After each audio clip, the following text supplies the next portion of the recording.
There is a specific kind of silence that follows the moment you realize someone has been lying to you. Not a loud silence, not dramatic. It is quiet in the way a room goes quiet when something expensive breaks. You don't react immediately, you just stand there for a second, registering the weight of what just happened before anything in your face moves at all. That is what happened on a Tuesday afternoon in October, 3 weeks before I would have started my new job. I had arrived 4 minutes early, which I always did, early enough to seem prepared, not so early that it made anyone uncomfortable. Marcus, my manager, 8 years with the company, guy who coached his son's soccer team on weekends and had a framed photo of Fenway Park on his desk, was still finishing something when I walked in. He waved me toward the chair across from him without looking up. His monitor was angled slightly outward, the way it gets when someone's been working alone and hasn't thought to adjust it for company. I was not snooping. I was not looking for anything. I had no reason to look for anything. I sat down, put my notebook on the table the way I always did, and my eyes just moved across the screen the way eyes do when there's text in front of them. 2 words, that's all it took. Final candidate. Not my name, someone else's. Below it, a start date, a compensation figure, a note about relocation assistance. I read it the way you read something that doesn't make sense at first, twice, quickly, as if the second time will correct what the first time showed you. It didn't. I looked away before Marcus looked up. He said, "Give me 2 minutes," still typing, completely casual, like nothing on his screen had just quietly dismantled the last 2 months of my life. I nodded. I smiled. I said, "Take your time." And I sat there with my hands folded on my notebook while something inside me went very, very still. Here is what 2 months had looked like. 3 rounds of interviews, each one more serious than the last.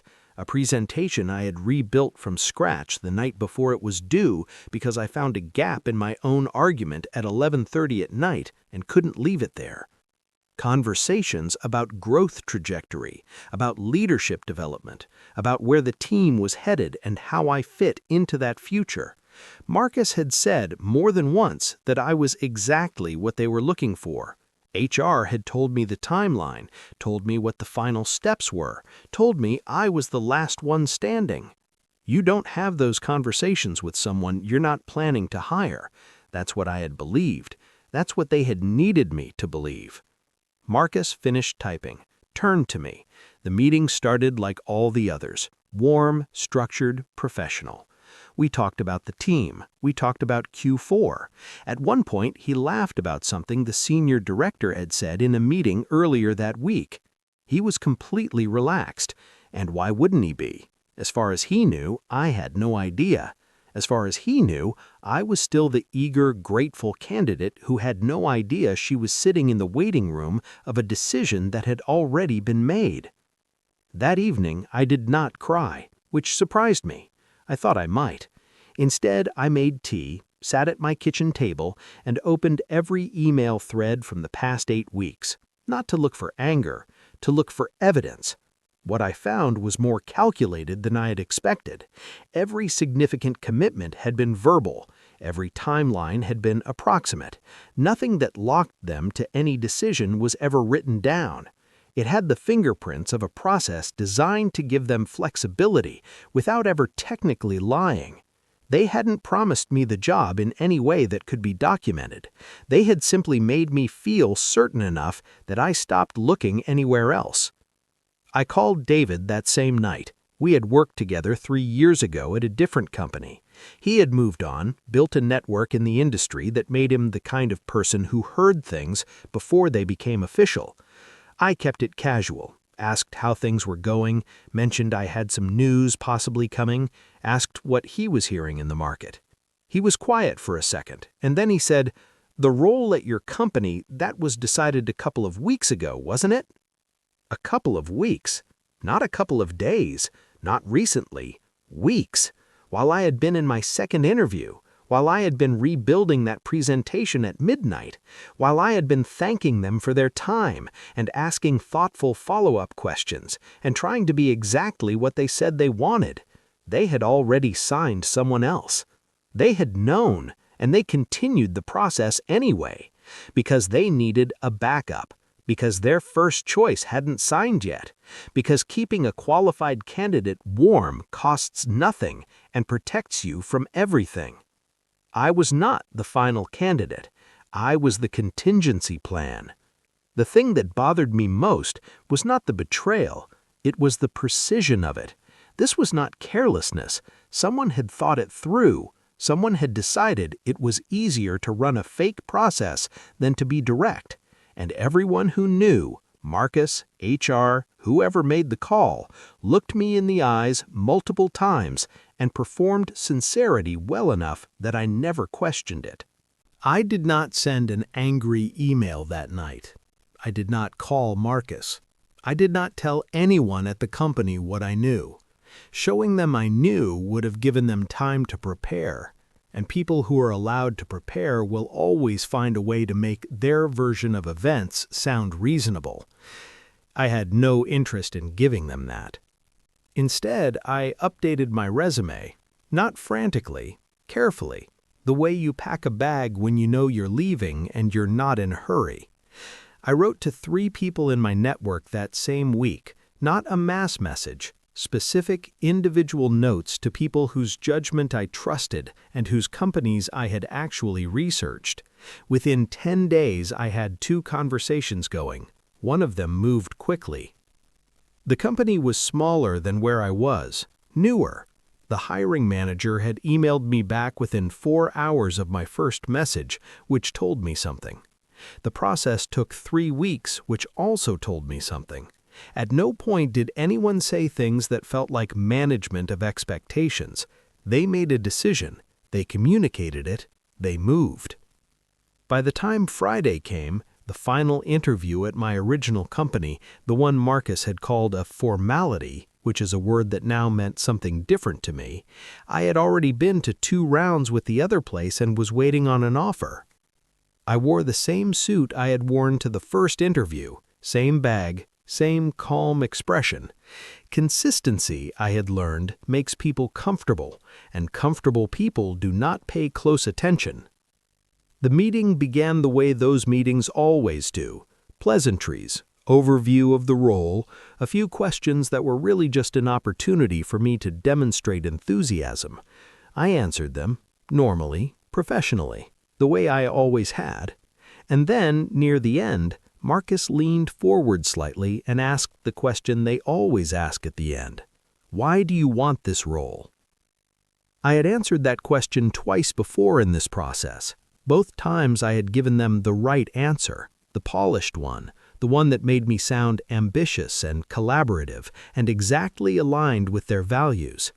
This time, I paused, long enough that the pause itself became the answer before the words did. I said, because I thought it was real. No elaboration, no raised voice, no accusation in my tone. Just that sentence, landed gently in a room that had suddenly become very attentive. Marcus's expression shifted in a way that was not quite guilt and not quite surprise, but somewhere in between. The 2 other people in the room exchanged a look that lasted less than a second. Everyone understood something, even if no one understood everything. The meeting ended shortly after. Handshakes, vague language about next steps, smiles that had something careful behind them. The rejection email came the following morning. After careful consideration, we have decided to move forward with another candidate. Of course. I had written my reply the night before. I sent it within the hour. Thank you for the update. I have accepted another offer. I wished them well, nothing more.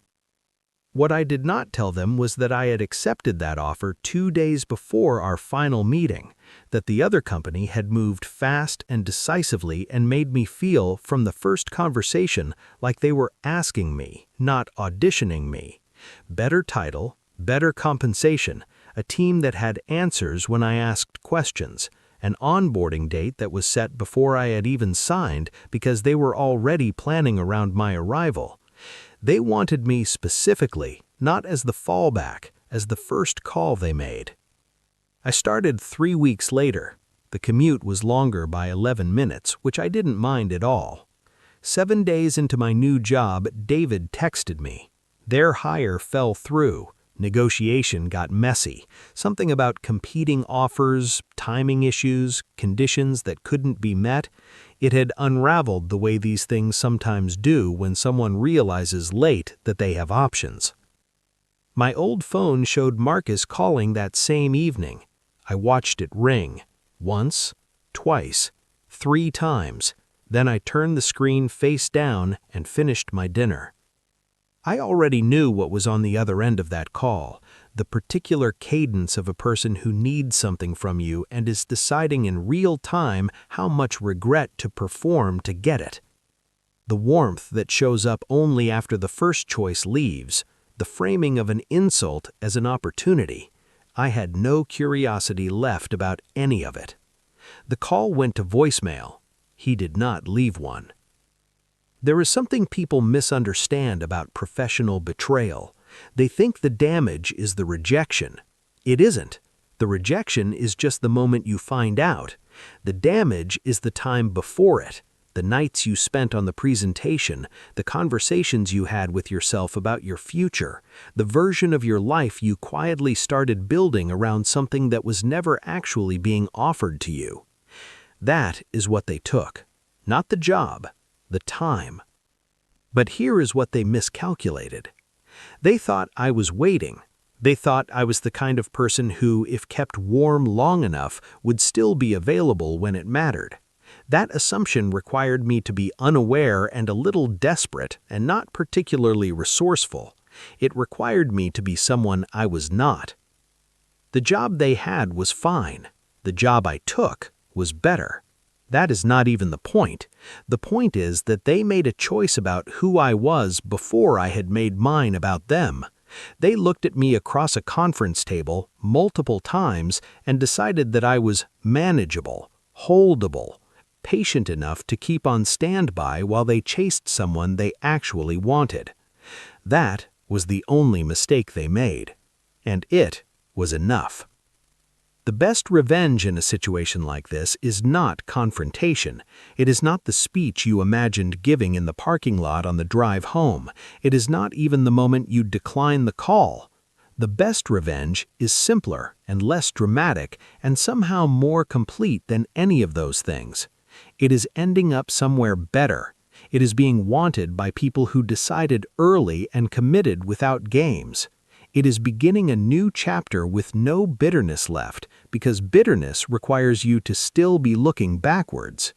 I wasn't. I had already moved.